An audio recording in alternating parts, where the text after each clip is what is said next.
Ladies and gentlemen, welcome to my channel, Arvel Katrang Minasande, Konnichiwa. So ngayon today, ang gagawin natin ngayon, kung makikita nyo o kung mapapansin nyo, is naghahanda ako para mangisda. So ito yung pamingwit na gagamitin ko ngayon. Kung makikita nyo, well, nire-ready ko.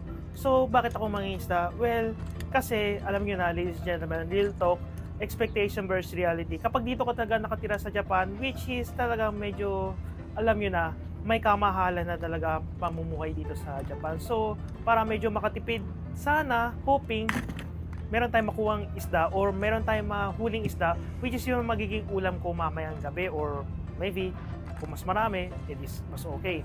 So, pwede pa natin paabutin yun hanggang kinabukasan. So, yun.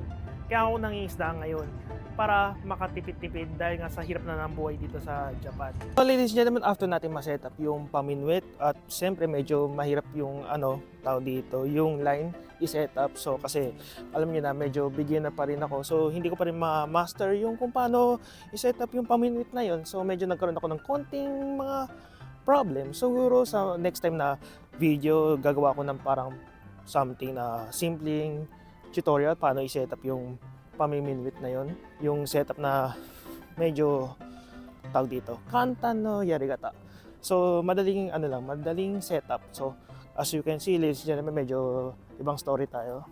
Nakikita nyo ang daming namiminwit ngayon. Buti na lang nakakuha tayo ng magandang pwesto kanina. So simulan natin mag-fishing. Tignan natin kung meron tayong ulam mamaya. So dahil alam nyo na, dahil sa hirap nga ng buhay dito sa Japan, mas okay na sigurong mamimit ka na lang siguro. Sorry ladies and gentlemen, medyo ganun ka tao dito. Medyo morning pa lang kasi. Ang hirap ang hirap mag-vlog ng kapag sa umaga.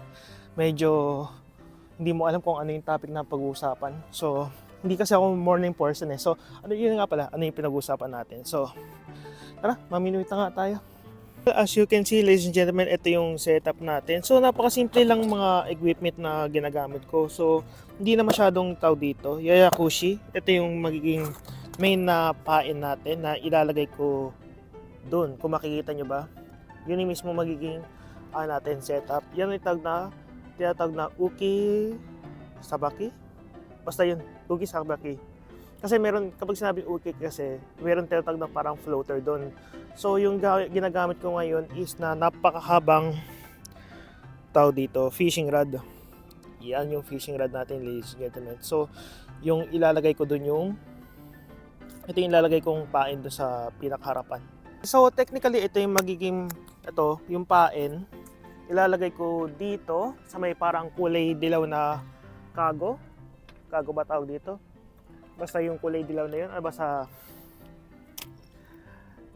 English yan. Basta yung parang basket na kulay dilaw. Kung makikita nyo ba sa camera, I hope so na makita nyo, ladies and gentlemen. Which is goddamn ang haba ng ang haba ng setup ko. Ibaba muna natin tong line natin. Medyo ingat kayo sa tawag dito. Sa mismong hook, kasi kapag nasugatan kayo, which is hindi magandang yan, talagang masakit yan kapag kumapit sa tao dito, sa balat nyo, o kapag na-hook kayo sa skin nyo, which is hindi tanoshimi yun. Ito yung pain, ilalagay lang sa hook, sa mismong parang basket. Ito yung kulay basket na kulay dilaw na to.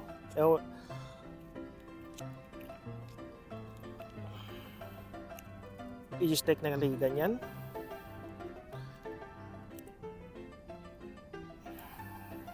After mailagay yung pain, medyo i-adjust natin yung tao dito. Yung haba nung linya natin, ladies and gentlemen. Siguro mga ganito kahaba. So, after ma-adjust yung tao dito, yung linya natin, so try natin mag-cast hanggang saan yung kaya natin maabot na i-cast. Katulad na sinabi ko sa dating video, kapag masyado kasi magaang yung lure nyo, mahirap mag-cast. Kapag masyado naman mabigat, ganun din, mahirap din. So, tignan natin kung tama lang ba yung bigat ng natin setup. So, here we go.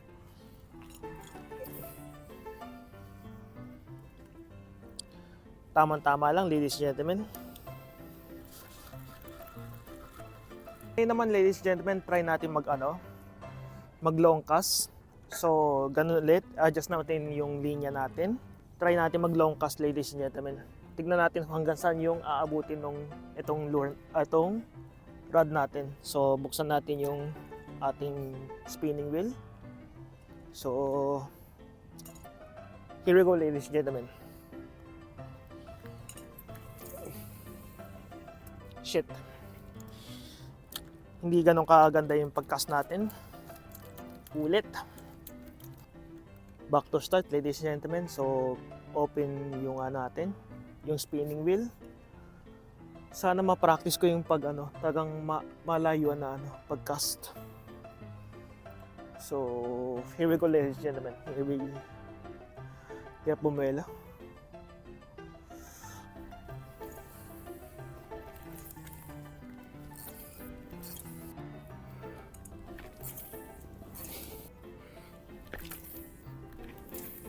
Ladies and gentlemen, unfortunately, hindi tayo makakahuli ng isda ngayon. So, isang lang ang ibig sabihin niyan. So, wala akong ulam ngayon mamayang gabi. So, unfortunately, hindi maganda pa rin yung season ngayon kasi medyo, ewan ko kung malamig pa ata yung tubig or hindi pa ata ito yung tamang season ng pangingisda. Kasi kung makikita nyo naman sa background ko is na yung mga iba din talaga, wala talaga din silang mahuling isda ngayon.